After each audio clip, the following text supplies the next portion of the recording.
Hello, you wonderful people, and welcome to another episode of Crime Centric. This being a show where I talk about TV shows that are crime dramas. For today's episode, I'm going to talk about The Cleaning Lady Season 4, Episode 8. Great episode. A lot of really interesting things went down in this episode, so let's break it down. So I wasn't expecting us to immediately kind of be Tony active back at it again. She's immediately at work. She was supposed to have taken 10 days off, but she took 6.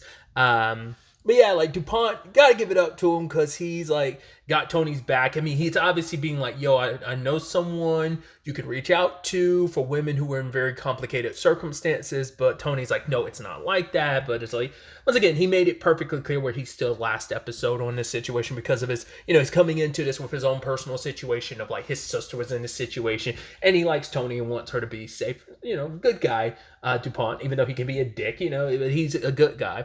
It's sad Tony kind of ripped into him near the end of the episode because obviously the ADA found out about her gunshot wound, but it's she thought it was him who reported. It was no, the woman. The moment she confronted him and he was I have no idea. I was well, it's the nurse. There's that nurse who came into the room and was Tony, did you get shot? And Tony immediately brushed that off. But and once again, she was just trying to do the right thing because she's yo, I am legally obligated to report a gunshot wound, especially because that gunshot wound looked like it was treated. So she knows okay, DuPont's keeping that on the low.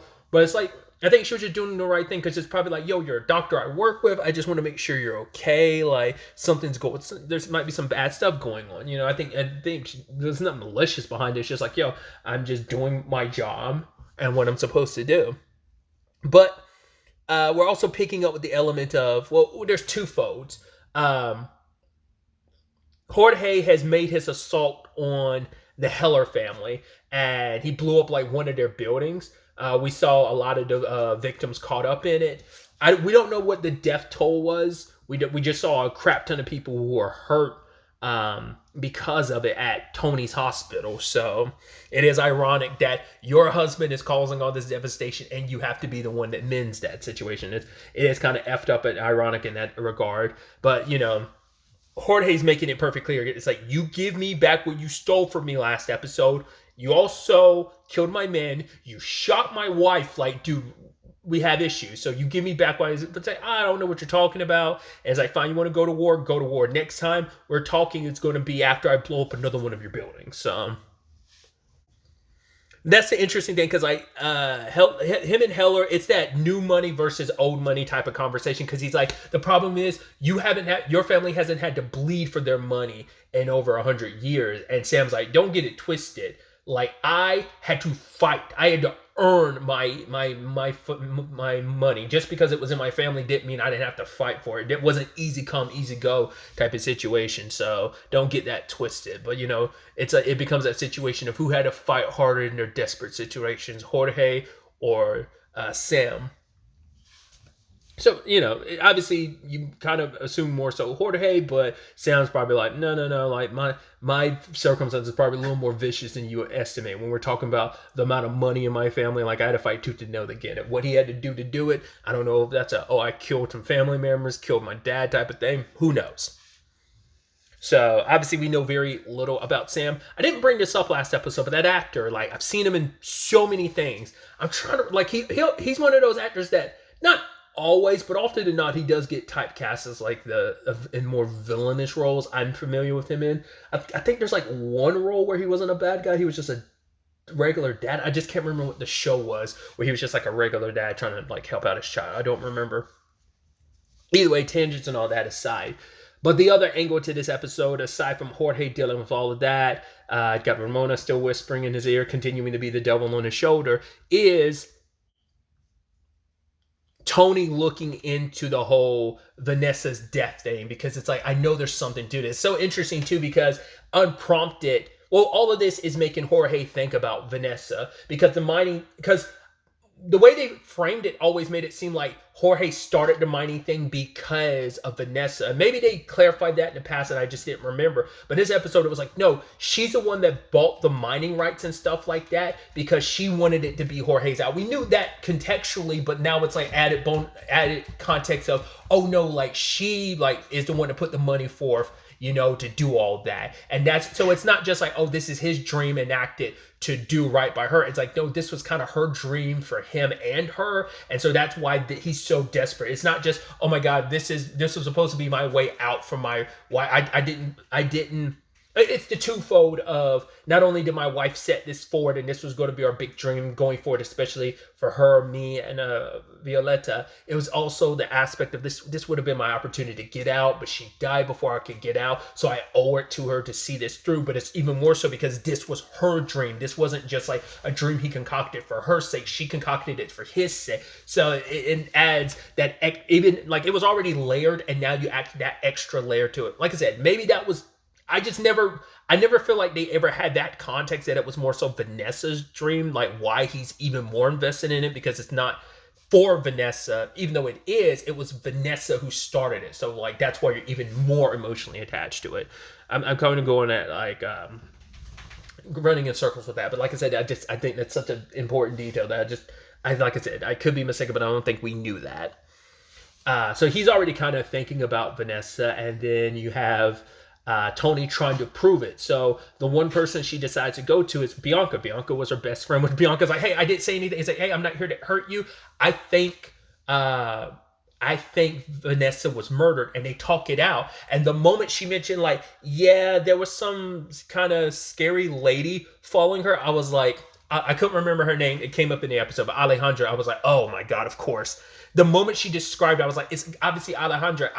I thought Jorge was going to have to worry about her in the future, because she made it perfectly clear, like, she owes a lot to Ramona. And so, it's like her loyalty would never fully lie with Jorge. Her loyalty would lie with Jorge only if Ramona's does. So that's where the rub of that situation comes. So I was like, okay. So I thought, like I said, I thought she would have been a future issue. Did not know that she was a past issue for Jorge. Interestingly enough, here you are working with a woman who played a part in you. I mean, to be fair, you've been working with your sister who also played a part in your wife's death. But yeah, like, of course she'd do it for Ramona. If Ramona's like, yo, do this thing for me because it's for my... Well, because she didn't actually kill... Vanessa, because it was she was stalking Vanessa, keeping an eye on her, because it's like, and that's probably why she recognized early. She claimed to have recognized her, but Bianca was like, I don't think she did. But it's like, maybe she did, because she probably knew, like, yo, this is someone I've seen around Ramona. But it could also be a thing of, like, she was probably just trying to make Bianca not be too freaked out, but like, oh, this is a complete stranger or something like that. Like, Bianca knew something was up. But then also the drunk driver that killed Vanessa, apparently he was supposed to have been going home, was what his testimony was saying or whatever, but 3 hours after he left the bar, he was actually going 20 miles in the opposite direction from home. So you're like, so that's an inconsistency. So, and Bianca brought this up, but no one was willing to listen to her, because it's like, right, you're probably just overwhelmed by, like, your friend's death and stuff. So I'm surprised Bianca handled that as well as she did. But to be fair, it's like, well, you're up here, like, we're good enough terms, you're not threatening me anymore, but also, like, you're looking to my best friend's death, you think there's something more to it. I thought it was weird, so we could make bygones be bygones. But also, I thought it was an interesting thing, they only do it once in the episode, but Tony, like, there's a moment she hears, like, a loud bang, she kind of turns, and Bianca's like, are you okay? She's like, fine. You show her, like, okay. So there's a little PTSD from that situation. It feels like that's set up for a future continuation of that might be an issue for Tony going forward. I don't know, but like I said, they did it that one time, and it never really came up in the rest of the episodes. So that could be something we deal with in the future, her kind of suffering some PTSD from that in some regard. But either way, like I said, Tony is continuing down her path, because she starts asking Jorge questions about, like, when Vanessa died. It's like, well, they went on a run. Jorge got a business call, something cartel related, so he bounced. She was on her own. By the time he got home, she wasn't there. He got contacted by the police and, found out what happened to her. And so he also talks about the fact is, like, oh yeah, Ramona wasn't in town at that time. She was, I think, out of the country, and also she was there for me, which makes that doubly sucky, because it's like, because initially Vanessa basically gave Jorge like either like we move away and got to start fresh away from the cartel, which he was going to do that. But and even Ramona be like, oh no, Jorge, like no, you should do it. It's like no, because she's made it perfectly clear, even in this episode, she's very controlling when it comes to Jorge. It's like she's the one that kind of decides Jorge's life, and it's just like she's a very selfish person. She does what she believes it benefits her, and that means like keeping Jorge in a position where like she has control of him, because like that's the only family she has left. So I mean, we saw the same thing with Automon. It was all about control and trying to be the hero, and you're the reason why things play out the way. We'll get to that soon enough, but revisiting that conversation again about Ramona in that capacity. And it's just interesting while they're having these conversations, because Jorge's like, why are you bringing that up? And then like Ramona shows up, and then like because she was trying to pump information like, oh, was there a guard that was particularly close to Vanessa that she could like pump for information? But Ramona's like, oh, she's scared, she was shot, yada yada yada. And then she brings over Alejandra, and now immediately Fia and Tony are like, yeah, that's definitely the woman that was apparently stalking Vanessa. So they're like, all right, well, we'll figure this out going forward. So how will we approach this situation? So they ended up kind of drugging her and knocking her out with a meal that she ate. And then Tony went to meet with the alleged killer and question him about it. But like he just remembers waking up, but he also remembers meeting Ramona at the bar before everything went down. So you're like, okay, so confirmation in that regard. She goes to the ADA, which is so interesting. It's like the guy wants to like basically use you to take down Jorge, and he's kind of threatening you. It's funny that to be fair, it's like you are the only law enforcement-esque person she has ties to anymore, because it's like, well, everyone else she was connected to is dead. Garrett and Russo. And that's also something she tried to throw out there. It's like, yo, like, he also remembers seeing the cowboy hat guy, which that guy was there, most likely responsible for Russo's death. So it's like, hey, you need to take Ramona down. It's like, well, she killed my husband's, like,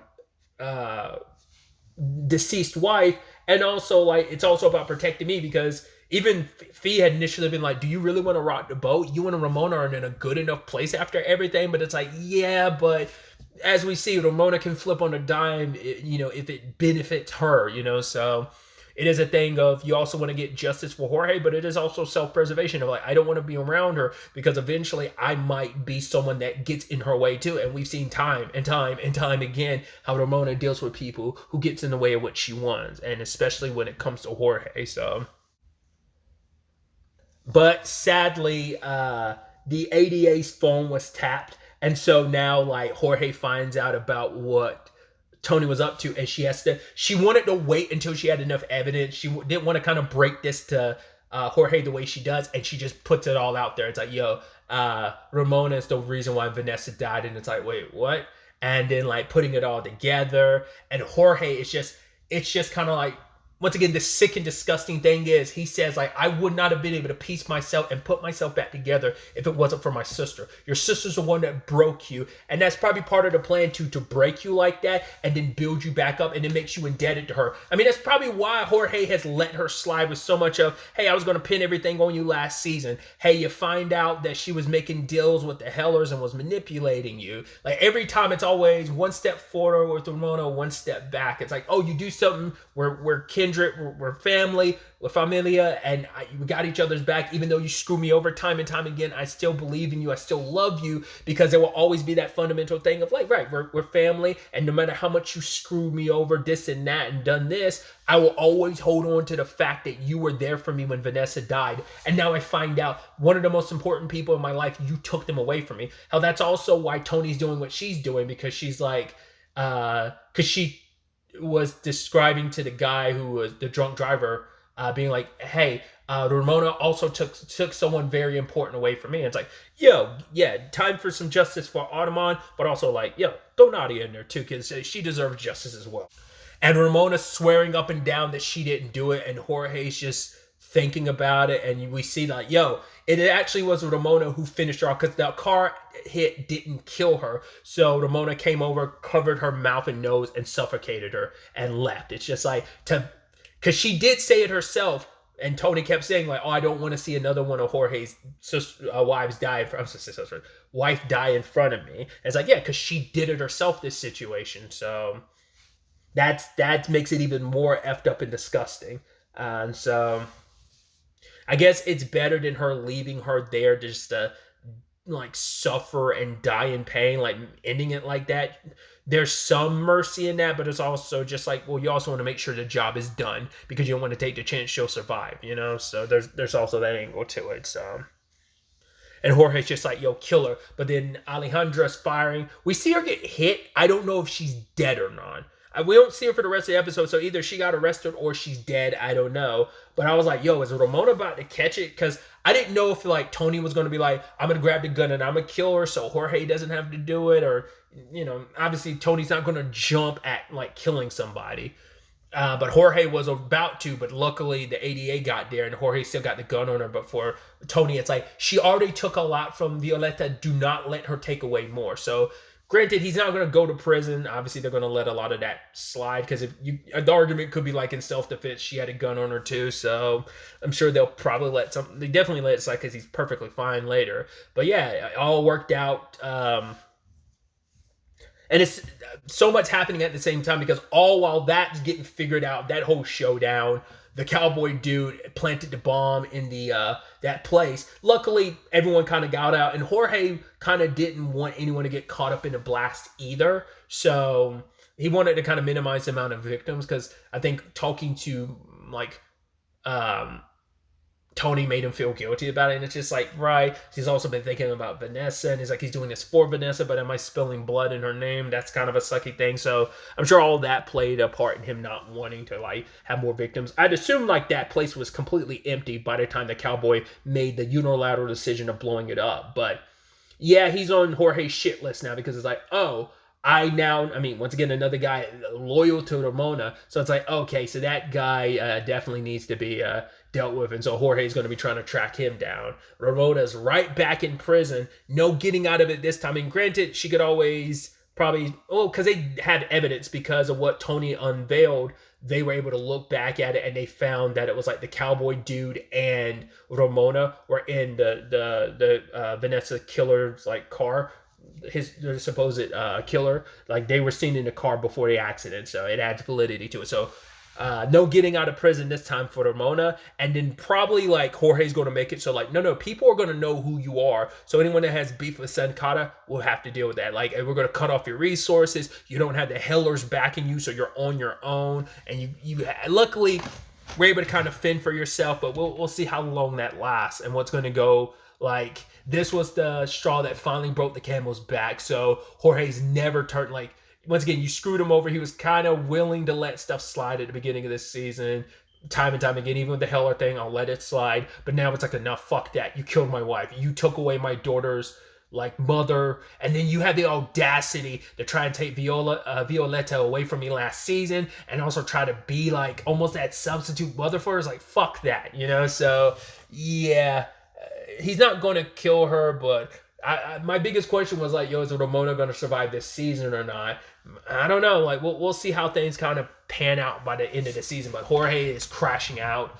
He's drinking. Sam's like, cool, you made your move. Let's have a final meeting and sit down and we'll kind of negotiate. But he's like, yo, if I smell anything funny, like, I'm going to basically turn your world upside down. Like, everything you care about will be like kind of flipped upside down. It's like, well, his life is already flipped upside down. The only things he has left to care about in this world, because it's like, well, he doesn't have Ramona. He just has Tony and Violeta. So now it's like, and he even shows up and tells Tony at the end of the episode, like, can Violeta stay here? She's like, no. He's like, she can't be with me tonight. I'm crashing out right now, and then I can't like be back in her life until that cowboy is dead. I have to find him and kill him. So that guy's probably going to try and kill Jorge before he can get killed. So yeah, there's a it's definitely going to be interesting to see where things kind of go on that front. And especially because Tony's going to try and, like, because she does care about Jorge, but also it's like, you got a daughter to think about. She just go in there and get her. But he's like, I can't. She can't be with me right now in a state that I am. Because like, I appreciate doing what you did,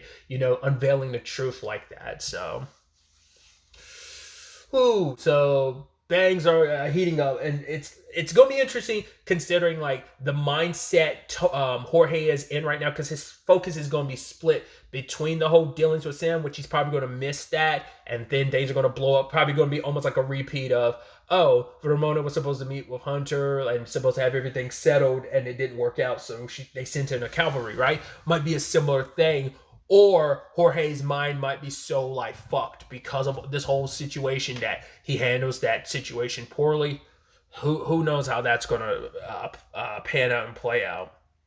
On the other side of things, we have the situation with Chris and Ted signing a contract. Like, obviously they've been making money off their videos, and like, Chris has been rocking more stuff, and now Fiona's like, wait, is he selling drugs or something like that? Which Jazz has to be like, no, Mom, he's making videos. And it's like, wait, what's going on? She's thinking like, because at first she's like, oh my God, I thought Ted would be a good influence. No, he's not. Kind of has been a slight bad influence, not as bad as he could have been, like with the drugs and stuff. But let's make some dancing videos, so it's not that bad. But yeah, even like Chris signed a contract, I was like, oh, that's not the good thing to do.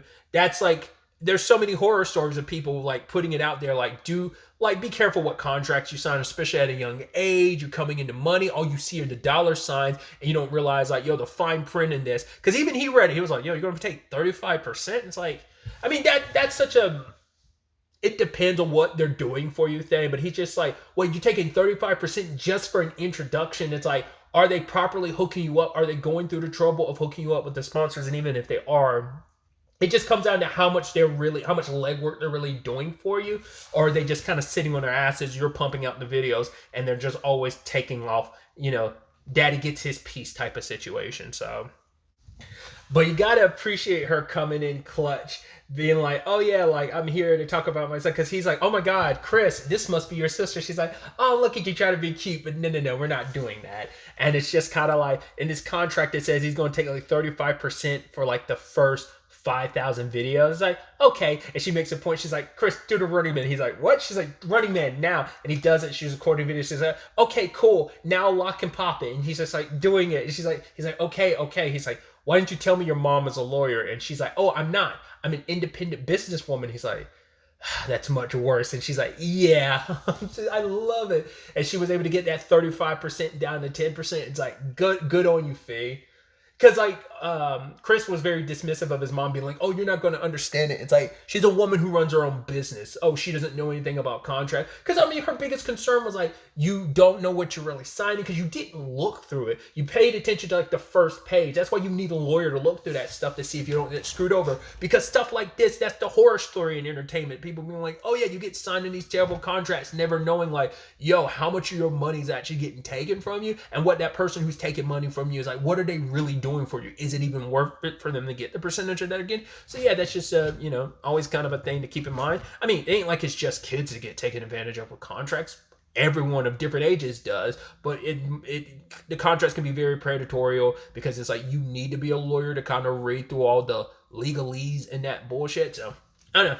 I just thought that was interesting. So it seems like everything's kind of going okay on that front. So I mean, and obviously Fee supports it because Chris threw it in her face like, yo, you said I'm making money off that. You're the one that pushed me towards doing dancing, and now I'm making money off it. It's okay. It's cool. It is, but you want to be more mindful of that stuff. But it's also the whole thing of, yeah, you being a TNT, it's like the last thing we want is your face out there, which even Chris is mindful of, like, yeah, I don't want to put my face out there. But then there probably will come that point of, well, you do probably want a little bit of attention. It's one thing when people don't know who you are, but now it's like, well, I want people to know who I am. It's like, no, you kind of don't. Well, for one, because of your legal status, but also just like that fame. Like, I could see Chris, dealing with that in the future. But we'll see. I'm also surprised they never brought back the whole, oh my God, I'm blanking on her name now. Like once he found out like she had someone else, like I'm surprised they never brought that up of like any conversations that they had post that. It's just kind of like, I think he just kind of left her unread and was just kind of moving on. Like I said, I don't know if they always planned that or they decide like, no, we're just going to nip that storyline in the bud and do that. I think I brought that up earlier in the season, but I was curious to see like if that circles back around, because like they haven't had any contact since he went to see her and saw like, oh, she's got a guy in her life, deuces type of thing. Which once again, he never confronted her about that. So once again, I don't even think he's told his mom or anyone about that. Like I think he was just saying he just hasn't had that conversation. Maybe, yeah, because they kind of just move on from that storyline wise. So I don't think he's said any. I don't remember him saying anything to anybody about it. But I could be misremembering. So I'm just thinking about like maybe that storyline could potentially pop back up. Maybe, maybe not. So very interesting developments all around. I'm curious to see where all this takes us going forward. I believe there are 4 episodes left this season. I believe this season's 12 episodes, if I'm not mistaken. I don't think it's 10. I believe it's 12, but I could be mistaken. So, got like 4 episodes left, I believe, but you know. So, I'm excited to see where all of this ends up taking us going forward into the next episode. But really, that's all I wanted to talk about. Till the next time we meet, be happy, be safe, live life to the fullest, and enjoy it. Good day and goodbye.